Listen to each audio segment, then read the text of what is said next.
I visited Kathmandu, Nepal for 48 hours on my 30-day lap around the world exploring music and culture with strangers. Let me just say that this was one of the best decisions I've ever made in my life, as Nepal has become one of my favorite countries in the world. And though I was only able to spend 48 hours there, I feel like I gained a little bit of perspective. So I'd like to share with you 7 things that I learned in only 2 days spent in this crevice of the world. Number 7. There are barely, if any, traffic lights in the main city of Kathmandu. Now, I've never been to a country like this. I've never even been to this side of the world. So to experience something like this was an absolute first. You see, most people in these situations would see this as chaotic or disorderly. But for me, I think that it creates like a different form of harmony. It allows for there to be an even flow between people and their decisions. Now, of course you have accidents and things that happen, but you have the same thing happen with traffic lights in other major cities. To me, it serves as a deeper form of connectivity. And maybe I'm looking into it too much, but that's just how I see it, and that's how I felt kind of maneuvering through the environment. I see how it can get annoying for some, but I also kind of like love that rush of having to maneuver and it's just being busy. I don't know, when I think of a big city or any sort of like hub culturally, that's kind of what I look for, is that moving energy. So I may just be speaking of how I feel in those situations. Number 6, most people that come to Kathmandu are coming to trek. Now this makes a lot of sense because we're obviously really close to the Himalayas. So most of the people that were staying at the hostel that I was were actually coming to hike. Now, there was a real advantage to this because when I travel, I don't like to do touristy things. I try to stray away at least as much as I can. So when I went out into the city, I didn't see any tourists at all. Everyone that I was surrounded by was a part of the culture that I came to learn about. And typically that's so hard to find within a major city. And every country is easier when you stray further out, but to be in the heart of Kathmandu and to still not see anyone that looked like me or people that I'm used to in America, it was very satisfying. I also don't like being around a lot of tourists because they can be disrespectful sometimes, and everywhere I go, I try my hardest to show as much respect to wherever I'm coming because these people are letting their doors open for us, and this is the least that we can do. I would expect the same thing from any tourist coming to America. So if you want to visit Kathmandu and you want to explore the city a bit, just know that most people that you see around you won't look like you. Number 5 for me is quite obvious, but it's that 48 hours is not enough time in this country. From my previous videos of visiting the country, most people have always commented the same thing, and it's that I need to visit the other cities if I'm looking for a certain level of creativity or if I want to dive deep into the real culture of what the country has to offer.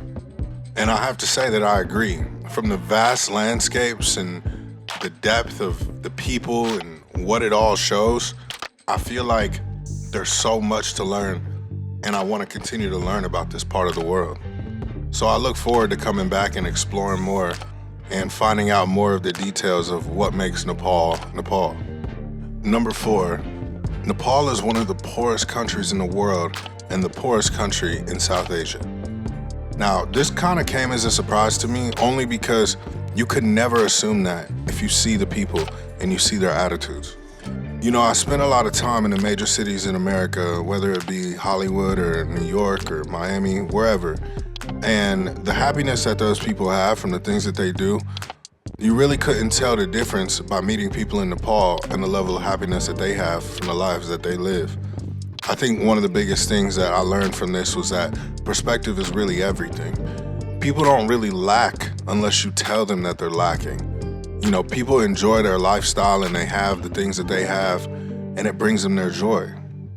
Who are we to say that you need certain things in order to measure your happiness? I don't think that I have the right to tell someone that they're not happy because they don't have money.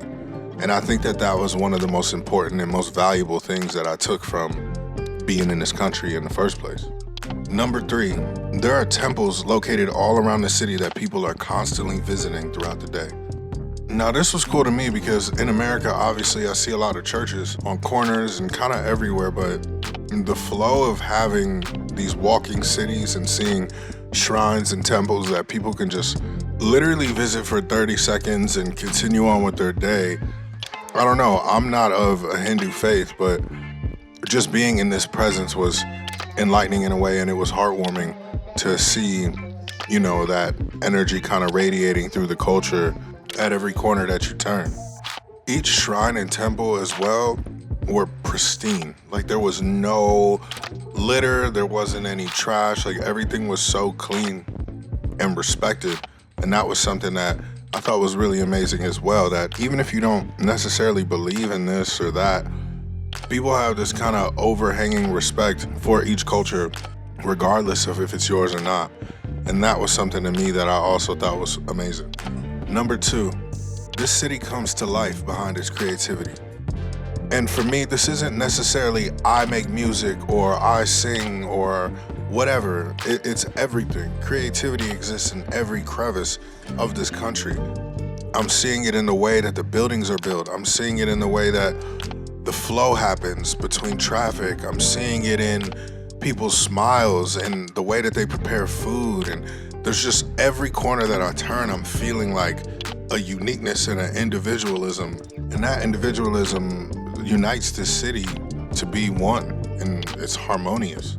Like I've said 1,000 times, the point of me doing this 30-day lap around the world was to find creativity everywhere. When I put myself into situations that aren't like mine, it forces me to observe more of the creativity on a surface level because everything is so unique from what I know back home. So even the smallest things, whether it's the way a restaurant is built or a roundabout is structured or the phone wiring is done, all of this is so unfamiliar and far from home. So every nuance that I notice is allowing me to tap deeper into my creativity because I'm learning how things can be done in a way that I never thought before. So that same exact mentality I take and I apply to my work. It's all about pushing yourself past your boundaries and outside of your comfort zone, because that teaches you not only a lot about the place that you're visiting, but teaches you a lot about yourself as well. That's why I'm saying that creativity doesn't have to be some grand Hollywood design.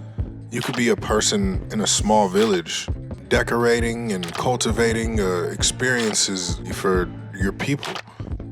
And number 1 for me is the people are absolutely incredible.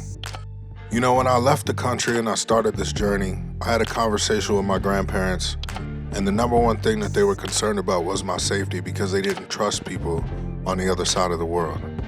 The fear from things that they saw in the media and heard just through stories through the grapevine, it was never positive.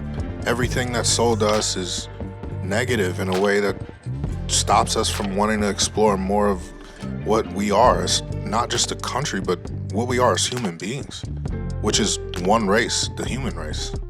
That's why I knew I had to do this trip, because I needed to prove, not just to myself, but to my family as well, that there are beautiful people all around the world, that the universe is full of life and love no matter where you go. And of course there's bad people. There's bad people everywhere. There's bad people right up the street from where I live in America. That doesn't mean that I'm afraid to live here. If I lived in fear, I would never do anything. And the people of Nepal proved every bit of this for me on this trip. The charisma, the soul, the laughter, the nuance, everything about the people was far, far ahead of all of my expectations that I ever could have had coming here. It didn't matter where I was or what I did, I always got a smile. And I know no country is perfect. I know no place on earth is perfect. But that doesn't mean that I'm gonna search out for fearful things or search out for those things and acknowledge those only. It's like if somebody told you to look for blue cars. All you're gonna do now is spot blue cars everywhere you go. Where your focus goes, energy flows. It's as simple as that. So I'd rather focus my energy on the kindness of everyone that I meet and run into, because it's literally everywhere. I'm grateful for the people of this country. I'm grateful that they brought me in and made me feel like that I was not far from home whatsoever. If there's anything that I could take with me for the rest of this trip, it was that no matter who you are, no matter what you look like, nothing is stronger than being a human being and loving people. So until I return, if you're from Nepal and watching this, I just want to tell you one thing. If it's God's will that I return, let us sing in the streets together. May you teach me more than I could ever learn, and let's share moments that can last forever. Let your spirit guide you and your intuition stand tall. And in every creative endeavor that you embark on, make sure it has you all. I look forward to you hearing this and meeting face to face. Whether it's tomorrow or 1,000 moons from now, I can't wait to see you and create.